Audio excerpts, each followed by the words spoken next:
Bonsoir et merci de nous rejoindre pour ce nouveau numéro de 7-8 débat. Vive polémique après l'annonce cet été du Premier ministre Édouard Philippe de réduire le nombre de contrats pour les emplois aidés en 2018.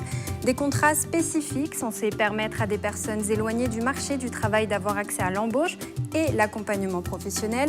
Un dispositif encadré et appuyé financièrement par l'État. Et c'est là que ça coince. Jugé coûteux et inefficace dans la lutte contre le chômage, cette annonce du gouvernement a levé le voile sur ce dispositif largement sollicité.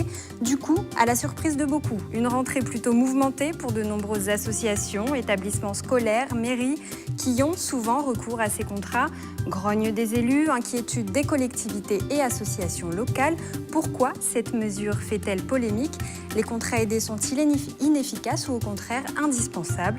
En plateau ce soir, avec nous pour en débattre, Didier Bécher, député La République En Marche de la première circonscription des Yvelines, et puis Pierre-Yves Stucky, président d'Yvelines Information Jeunesse. Bonsoir à tous les deux, bienvenue sur ce plateau. Bonsoir, bonsoir. Je me tourne vers vous, Didier Bécher, pour commencer ce débat. Comment est-ce qu'on justifie une baisse importante et sans préavis du nombre de ces contrats, sachant qu'un grand nombre de structures publiques, écoles, je l'ai dit, mairies, hôpitaux aussi, mais pas que, ont du mal à imaginer l'avenir sans ? Alors je pense qu'il y a deux sujets qu'il faut bien dissocier. Il y a l'intérêt de ces contrats et la situation financière. Donc la première raison, elle est très technique, elle est très simple, c'est que très simplement, dans le budget 2017 de l'État français, étaient budgétés 270 000 contrats aidés. Point. Et donc il a fallu prendre la décision rapidement pour clôturer la fin de l'année, donc de rajouter 40 000 emplois aidés supplémentaires pour que les missions qui sont remplies aujourd'hui le soient correctement jusqu'à la fin de l'année. Pour vous donner un ordre d'idée, en 2016, il y avait 450 000 emplois aidés qui avaient été mis en place. Donc on voit qu'il y a un problème de déconnexion entre un réalisé à 450 000 emplois aidés en 2016 versus un budget 2017 fait par le précédent gouvernement à 280 000 emplois. C'est quelque chose qui n'est pas tenable financièrement pour le gouvernement. Donc il a fallu faire un arbitrage. Ça, c'est la première chose. La deuxième chose, c'est qu'on est intimement persuadé que l'efficacité de ce type de dispositif versus l'emploi, donc arriver à intégrer un emploi définitivement, n'est pas démontrée. Ça fait des dizaines d'années que les différents gouvernements utilisent ce dispositif, de droite ou de gauche, ce n'est pas un problème de couleur politique. Pourquoi ces gouvernements n'ont pas réagi plus tôt ? Alors peut-être pourquoi aujourd'hui Alors pourquoi ils n'ont pas réagi plus tôt, ça je pense qu'il faudrait leur poser la question à eux. En tout cas, nous, ce qu'on a considéré, c'est qu'avec un taux d'insertion de 26% des personnes qui sortent de ces contrats aidés, il y avait probablement des choses beaucoup plus importantes à faire. Donc après, on peut détailler l'ensemble de la politique d'emploi du gouvernement qui est mise en place, mais il faut investir certains gens, parce que vous l'avez dit, c'est des mesures qui coûtent extrêmement cher. On a décidé de réorienter l'ensemble du dispositif. On va parler de 15 milliards d'euros qui vont être investis dans un plan de compétences pour aller plutôt vers de la formation plutôt que du soutien à de l'emploi pour des associations, voire des collectivités qui ne vont pas conduire toujours vers le CDI à la fin. Alors justement, Pierre-Yves Stucky, ces contrats aidés, qu'est-ce que ça représente pour votre structure justement ? Alors nous, ça nous concerne pour Yvelines Information Jeunesse, à la fois pour nous-mêmes en tant qu'association, mais aussi parce qu'on a un rôle d'animation de tête de réseau départemental de l'information jeunesse. Donc on est aussi au cœur de la vie associative et on anime un réseau d'autres structures, Pige et Bige, pour lesquelles c'est souvent un moyen indispensable pour agir. Je vais prendre l'exemple d'YJ. Nous avons eu à plusieurs reprises, moi je vais connaître 3 cas de CUI-CAE, parce qu'on est dans le secteur non marchand, donc les contrats aidés pour nous c'est principalement les CUI-CAE, on a eu aussi un emploi d'avenir. Sur les 3 cas de CUI-CAE, 2 ont permis de déboucher sur un recrutement en CDI à l'issue. Donc voilà, donc ça fonctionne. Ça peut fonctionner. Ça peut fonctionner tout à fait. Voilà, la formulation du débat, évidemment, est-ce que c'est inefficace ou indispensable, illustre bien la difficulté qu'on a en France à faire le débat, puisqu'on est un peu dans des positions caricaturales. Je pense qu'on ne peut pas dire qu'il est totalement inefficace. Il est perfectible, certainement perfectible. On pourra en parler de certain nombre de choses. Je pense qu'aujourd'hui, avant de le geler, on n'a pas une vision claire sur ce qui va déboucher derrière. Et c'est sûr qu'il y a d'abord un problème de timing aussi. C'est-à-dire qu'effectivement, on a bien vu la mécanique en 2 temps, avec d'abord une annonce de Gérald Darmanin, ministre des Comptes publics, qui dit qu'il n'y a pas le budget, et ensuite le ministre du Travail qui nous dit que de toute façon, ce n'est pas très efficace. on a l'impression d'une justification qui vient un peu a posteriori pour quelque chose qui pourrait tout à fait s'entendre. Je peux tout à fait comprendre qu'on dise, on découvre un budget, voilà, vous avez été élu récemment, vous découvrez un budget que vous n'avez pas voté, c'est pas budgété, on a un problème pour 2017, on va essayer de le traiter d'une façon forcément désagréable, mais se rajoute derrière une remise en cause du dispositif lui-même. Et moi, je ne partage pas ce constat d'inefficacité sur les CUI, CAE. Alors, c'est intéressant pour la petite histoire parce que Christophe Castaner, qui aujourd'hui nous dit que c'est un mauvais dispositif, il y a 10 mois, était à la Commission des Finances et défendait ce dispositif en disant il marche très bien face à Bruno Le Maire qui lui disait ça ne marche pas. Donc en 10 mois, il y a eu un renversement. Voilà, les chiffres qu'on avait, c'était quand même que 6 mois après la fin d'un CUI-CAE, on a 40,5% des personnes qui sont intégrées sur un emploi stable. Donc on a... Si vous parlez du secteur marchand ou non marchand, en fait, Voilà. c'est ça la vraie difficulté. Je pense que ce qu'il faut peut-être repréciser aussi, c'est les orientations que le gouvernement a voulu donner, parce que il y a effectivement l'annonce et le fait que, enfin moi depuis cette annonce, j'ai du travail engagé avec un certain nombre de mairies, parce que effectivement il va y avoir des difficultés qui sont à traiter, et donc je vais les accompagner avec la préfecture. Donc qu'est-ce qu'on a dit ? On a dit. Mais il y a un accompagnement financier. Quel est cet accompagnement ? Qu'est-ce qui est nécessaire aujourd'hui et quelle est l'orientation que nous avons décidé de prendre ? Parce que il y a des indications claires qui ont été données pour savoir si on va maintenir ou pas les contrats aidés. On n'a pas dit on supprime l'ensemble des contrats aidés. On dit voilà, maintenant on va avoir deux focus. Un focus par rapport, on va dire, un secteur de compétences et un focus par rapport au secteur géographique. Deux priorités en termes de compétences, éducation / handicap. Donc ça c'est le numéro 1. Parce qu'à la rentrée, il y a des élèves qui se sont handicapés, qui se sont retrouvés sans AVS, justement. 50 000 contrats qui ont été reconduits et qui seront reconduits en 2018. Il n'y a pas d'inquiétude sur ce sujet-là. C'est vraiment dans la tête de la priorité. C'est ce sujet. C'est éducation versus handicap. Deuxième sujet, social, alimentaire. Donc tout ce qui est accompagnement de la difficulté de logement, l'hébergement d'urgence, l'alimentaire, le secours alimentaire, c'est la deuxième priorité. Et ensuite se rajoute à ça un dispositif territorial qui va nous éloigner probablement des territoires sur lesquels nous sommes. Première priorité, l'outre-mer. Deuxième priorité, les petites communes rurales. Donc sur le budget 2018, les emplois aidés seront attribués en priorité selon ces 4 critères. Avec quelque chose, alors nouveau, c'est pas forcément nouveau, en tout cas en redonnant la priorité de décision au préfet qui lui devra arbitrer sur les transitions. Et ensuite, encore une fois, c'est la politique de l'emploi qui doit accompagner les demandeurs d'emploi et pas forcément passer par ce sas qui peut être nécessaire. Je veux dire, personne ne conteste que les plus éloignés de l'emploi vont avoir ce sas qui est nécessaire pour remettre le pied dans une logique de travail, etc. Et c'est ces publics-là qui seront visés. Mais exclusivement ces publics-là. Et ensuite, on va sortir sur la politique, soit d'apprentissage si on est sur les moins de 27 ans, ou la politique d'accompagnement à la formation. Sur le terrain, comment est-ce que ça...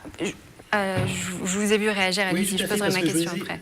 Encore une fois, cette question de timing, tel qu'on le perçoit, c'est on arrête d'abord et ensuite on va mettre en place un plan d'investissement. Pourquoi est-ce qu'on ne fait pas l'inverse ? C'est-à-dire on aurait préféré que, plutôt que un certain nombre de collectivités découvrent 15 jours avant la rentrée qu'il y a un gel, ce qui est assez désagréable et qui en plus se rajoute à d'autres décisions, c'est-à-dire qu'on a gratté sur les APL, là on tape sur un autre dispositif qui vient en aide à des personnes qui sont contestables, on peut tout à fait discuter de son efficacité. Ça donne un sentiment qu'on accumule des choses désagréables, et encore une fois pour les collectivités c'est tombé très peu de temps avant, et c'est après qu'on dit on va mettre en place le plan d'investissement. On ne peut pas évidemment contester le fait de vouloir investir sur la formation, le développement des compétences, ça, je suis convaincu que la clé est là aussi. Il ne faudrait pas opposer les deux dispositifs, je crois qu'ils doivent se compléter, en tout cas dans un premier temps, le temps de faire évoluer. Mais l'ensemble de ces arbitrages sont liés aussi au fait qu'on a décidé de ne pas faire de cavalerie budgétaire. Il faut se souvenir que depuis des dizaines d'années, on fait un budget rectificatif au mois d'août, on ne va pas rentrer dans le détail de la mécanique, mais qui permet de faire glisser sur l'année budgétaire suivante du budget qu'on aurait voulu consommer. On a décidé que c'était terminé et qu'on ne faisait plus de rectificatif budgétaire. Donc plein de sujets ont dû être pris à bras-le-corps, et celui-là en fait partie. Moi, je pense qu'il y a un arbitrage qui démarre en ce moment avec les préfectures. Moi, je l'ai vu, on a échangé cette semaine avec la maire de Guyancourt sur le sujet, puisqu'elle était concernée pour un certain nombre de jeunes, pour la cantine le midi, de jeunes en situation de handicap. Les situations vont rentrer en ligne de compte.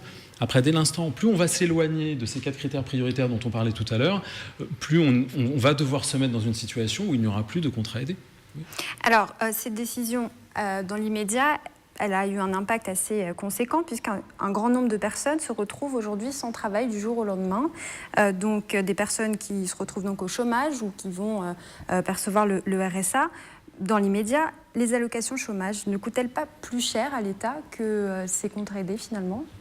Mais est-ce qu'on doit... Je pense qu'il faut prendre le sujet dans un autre sens. Est-ce qu'on va continuer encore pendant des dizaines d'années à appliquer des mesures qui ne remplissent pas ce à quoi elles sont censées servir ? Si vous avez dans le secteur non marchand, qui est en plus désormais qui a l'exclusivité des contrats aidés, on va sur le contrat, enfin sur le secteur marchand, en fait, il y avait un effet d'aubaine, parce que les gens qui étaient embauchés, finalement, ils l'auraient été de toute façon. Est-ce qu'on va continuer à pratiquer quelque chose qui ne fonctionne pas ? La décision courageuse, c'est d'arrêter et de passer à autre chose. On met 15 milliards d'euros sur la table, dont 10 milliards qui vont être consacrés uniquement au développement des compétences des jeunes et des chômeurs les plus éloignés de l'emploi. C'est le travail là qu'on démarre. Les consultations ont démarré maintenant pour proposer un plan d'ici au mois d'avril. C'est ça qui fait... Enfin, je pense que se sortir d'une situation ou d'une impasse de chômage qui dure, c'est s'orienter vers un nouveau métier. Ça pose la question de l'orientation, et je pense que vous êtes très bien placé pour connaître ce sujet. On a beaucoup défendu pendant la campagne la nécessité de remettre enfin l'orientation scolaire comme une vraie matière à l'école.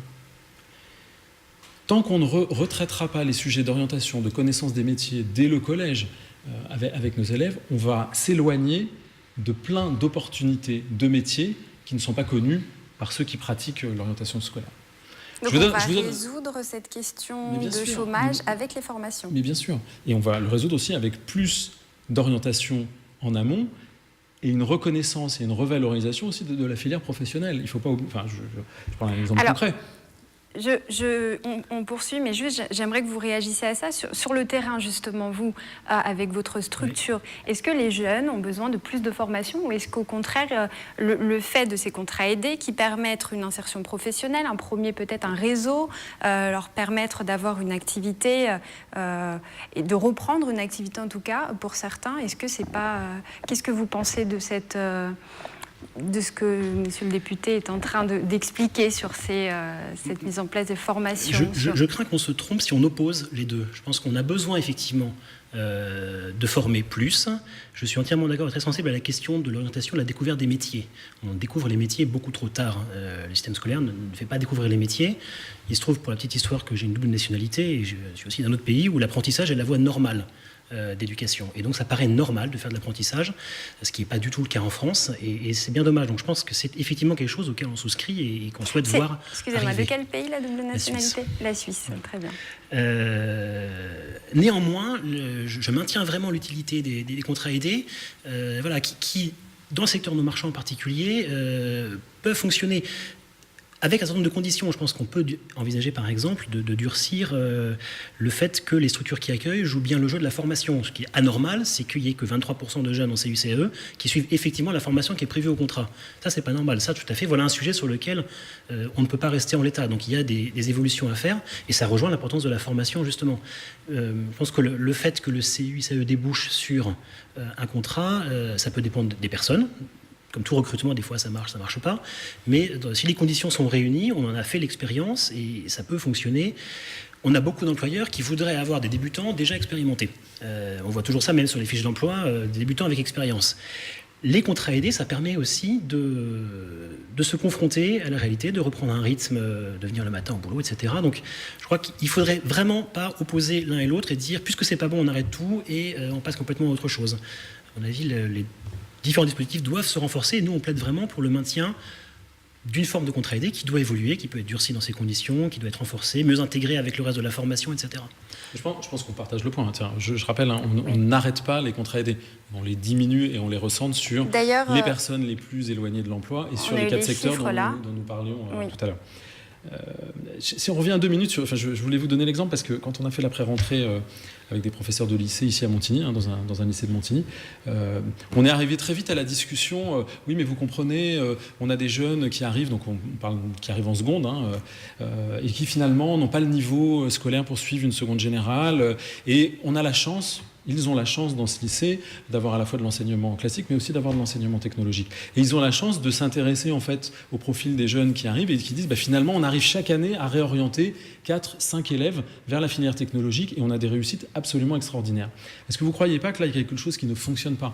Pourquoi il y a cette scission entre le collège et le lycée à un moment donné aussi forte ? Comment on n'arrive pas à un moment donné à faire travailler les enseignants du lycée et du collège sur ces sujets d'orientation ?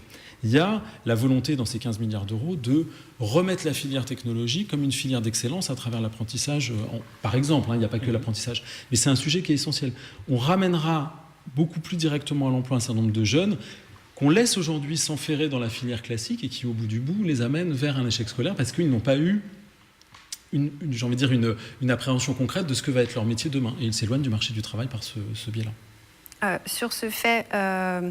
Justement, la déclaration de la députée des Yvelines, Aurore Berger, et porte-parole du groupe La République En Marche à l'Assemblée nationale, je cite « Notre objectif n'est pas de continuer à subventionner l'emploi, mais de permettre d'avoir un véritable plan pour le professionnel. Il y aura 1 milliard d'euros sur la formation professionnelle. » Alors, c'est donc ça, l'avenir. On ne dira plus chômeur, mais en formation, par exemple. Non, parce que là elle citait l'exemple, alors c'est toujours le problème des raccourcis, elle citait l'exemple du financement qui va être fait par rapport à l'apprentissage en particulier. Mais ce 1 milliard, il est inclus dans quelque chose de beaucoup plus global. Je pense qu'il faut regarder aussi la stratégie du gouvernement aujourd'hui. Qu'est-ce qu'on essaye de faire sur le temps qui est imparti sur la fin de l'année ? On a 3 piliers qu'on essaie de travailler en parallèle. L'emploi, le logement et les déplacements. Parce que ces 3 sujets, ils sont extrêmement liés. Si on continue à construire des logements très éloignés de là où sont les emplois ou très éloignés de là où les gens vivent, on va continuer à éloigner les gens de l'emploi. Donc on dit l'emploi, c'est pas qu'une histoire de compétences. C'est certes une histoire de compétences, mais c'est aussi une question de logement, de où est-ce qu'on est par rapport à là où l'emploi est disponible. Les transports, c'est la même chose. Si on continue à avoir des transports qui sont déconnectés par rapport à là où est le marché du travail, on a un débat très simple dans notre zone périphérique, on parle de la ligne 18, est-ce qu'elle va se faire en temps et en heure ou pas ? Pourquoi on parle de ça ? C'est parce qu'on a des entreprises qui en ont besoin et parce qu'ils veulent développer l'emploi ici. Donc si on éloigne le moment où on va faire la gare qui est prévue à Guyancourt, pour citer que cet exemple-là, on éloigne des perspectives d'emploi de là où nous sommes. Donc on essaye, nous, de travailler sur ces 3 piliers en même temps. Il y a la baisse des charges aussi pour inciter les entreprises à embaucher plus. Donc ce plan-là, il faut le voir comme un plan d'ensemble et pas uniquement on arrête les emplois aidés. Non, on recentre les emplois aidés uniquement sur les personnes les plus éloignées de l'emploi et sur les 4 critères que je citais tout à l'heure. Éducation/handicap, urgence sociale et santé, et les zones géographiques, donc outre-mer, et les petites communes rurales qui, effectivement, on peut imaginer qu'une collectivité rurale de petite taille, en fait, va avoir des difficultés à financer le même niveau de service qu'une commune qui est beaucoup plus grande et qui a beaucoup plus de moyens par définition. Mais oui, c'est justement dans le département aussi, il y a l'agence d'insertion Activity. Grâce à sa politique d'embauche, de contrats aidés en 2016, les Yvelines enregistrent une baisse de 9% du nombre de bénéficiaires du RSA. Donc ce sont des résultats concrets, un dispositif qui permet également à la collectivité d'assurer les missions de service public. Alors, est-ce que là, on est dans la solution ou la précarisation, pareil, avec ce type de contrat, qu'est-ce que ça va impacter pour ces communes, toutes ces communes ? Je pense que déjà, chacun devra faire son arbitrage au niveau des communes. C'est une décision, je pense que monsieur pourra parler de son financement à un moment donné, mais il n'y a pas que l'emploi aidé qui, à un moment donné, va permettre à une association ou une structure de se développer. Il y a quel financement on lui donne, comment on lui permet de se développer. Moi, vous savez, j'ai aussi envie de renvoyer chacun à ses arbitrages. Aujourd'hui, on est dans un département qui a décidé de tourner le dos à toutes les activités éducatives et sociales. C'est un choix du département, ce qui d'ailleurs ne l'empêche pas d'augmenter de 66% les impôts pour les personnes qui nous écoutent. Donc c'est un choix de ne plus faire ce travail-là. Là, ce n'est pas un choix du gouvernement, c'est un choix strictement départemental. Je vous vois réagir sur ça, sur le financement. Oui, parce qu'on est effectivement confronté à une baisse très importante de notre financement au niveau nos deux principaux financeurs, c'est l'État et le département. Également, dans une moindre mesure, l'Union européenne, parce qu'on a aussi le label Centre d'information Europe Direct. Le département des Yvelines a réduit la subvention qu'il versait de 40 000 euros par an pendant 3 ans, c'est-à-dire quasiment une division par 2 du budget de fonctionnement versé par le département. Donc dans ces conditions-là, effectivement, ça amène à des choix d'organisation, de recentrage sur nos missions. Voilà. Et c'est vrai que la perte des contrats aidés se surajoute à cette difficulté. Donc oui, c'est pas les mêmes interlocuteurs, chacun a sa responsabilité. Quand on se retrouve en bas, on cumule en ce moment les difficultés. Voilà, les communes qui resserrent leur budget parce que leur propre dotation se diminue. Le département des Yvelines a vu lui-même sa dotation diminuer dans des conditions considérables. Donc on peut lui reprocher après d'augmenter les impôts. C'est un débat qui a eu lieu au conseil départemental et qui a été âpre.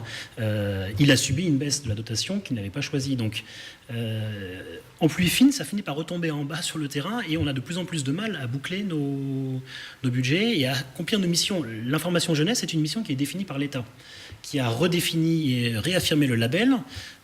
La mission d'apporter une information neutre, objective, qualifiée sur tous les sujets, etc.